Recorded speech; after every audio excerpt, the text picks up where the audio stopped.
Now, I want to try and clarify. What's your view on equal gay rights? Because you've never voted for this. Again, this is a myth. I mean, don't believe everything that you see on They Work for You. Frankly, that kind of thing is incredibly flawed. Well, it's not just coming from this. It's coming from the LGBT society at Leeds University, and they say they've invited you to speak at many events, and you never have. So I'm just putting the two together. First of all, they're actually wrong. If you actually check, and I would prefer if you got your facts straight before you ask questions, and you haven't, because I actually did. I have spoke to them. No, I'm not talking about speaking to people. That's hearsay. I'm asking if you wish you get your facts straight, because if you look, to the LGBT society president. No, Robert, I'm asking if you get your facts straight, because I have voted on equal gay rights. So actually, you're quite wrong. So the premise of your question is quite flawed. I make it absolutely clear. I'm absolutely in favour of civil partnerships.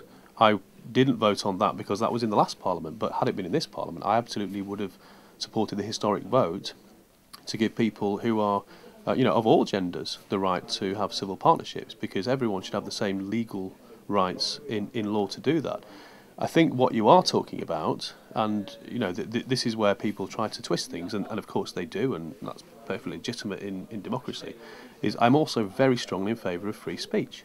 And actually, one thing you will find is that some of the clauses that we're talking about free speech and about the idea of whether religious people can have the right to have free speech, and other groups, including gay rights people, can have the right to free speech. I say absolutely everyone, and that must include the right to criticise and to disagree with people. Okay. And actually, you'll find actually that I agree with Peter Tatchell on a lot of this. We believe in free speech.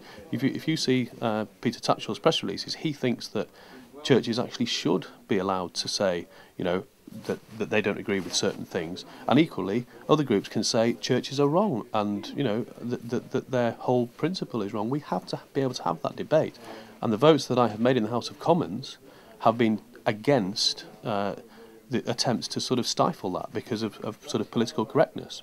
Okay. So that's the reality of the situation. But if you check the last time we actually voted on the equality law, you will see that I very firmly voted on it. So thank you for clearing that up. That's the reality. I'm just saying.